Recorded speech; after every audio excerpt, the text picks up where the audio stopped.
కానీ మీరు నయాగారా జలపాతాన్ని చూసినరానోళ్ళ? ఇగో నేనైతే టీవీలో బొచ్చడు మాటలు చూసినానోళ్ళ. నయాగారా ఏంది, మన కాడ ఉన్న బొగతా జలపాతం అయితే నయాగారా కంటే మంచిగా కనబడుతుంది నాకైతే. సరే కానీ ఇప్పుడు మనం ఉత్తరాఖండ్ రాష్ట్రానికి పోదాం వల్ల ఆడ ఒక జలపాతం కొండ మీదకెళ్ళి రోడ్డు మీదకి వారుతున్నదట. మీకు ముచ్చట అర్థం కాలేదని నాకు అర్థమైంది. చలో అర్థం అయ్యేటట్టు నేను చెప్తా, చూద్దాం.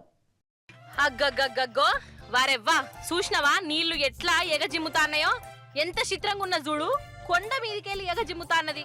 ఇదేదో జలపాతం అనుకోగల్లా? ఇంత జలపాతం కాదు, మన్ను కాదు, 144 కోట్ల రూపాయలు ఖర్చు పెట్టి మరి తయారు చేసిన పైపు లైను పుటుక్కుమని వలిగిపోతే ఇగో ఈ సీను కండ్ల ముంగట కనబడతాంది. ఉత్తరాఖండ్ రాష్ట్రము ముస్సోరీలనట.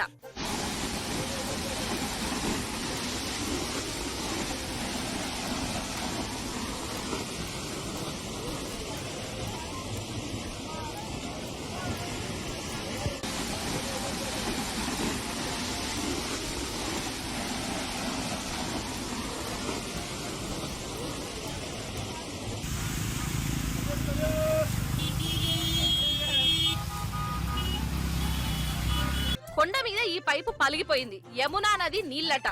ఇక ఏకదం ఇగో ఇట్లా ఎగజిమ్మినయోల్లా. అగో చూడు ఎట్లా ఉరుకుతాన్నాయో.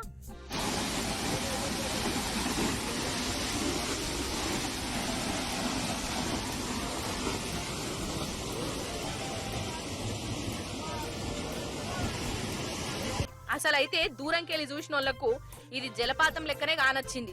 ఓష్ని ఇన్నొద్దులు లేని జలపాతము ఇప్పుడే ఎట్లొచ్చిందిరో అని జరసేపు పరిశాన్ కూడా అయ్యిరట. అటెనక 144 కోట్ల రూపాయల పైపు లైను పలిగిందని ఎరక ఉడుతోనే మన లీడర్ల పనితనాన్ని మతికి తెచ్చుకొని నెత్తి పట్టుకున్నారు. అది అన్నట్టు ముచ్చట.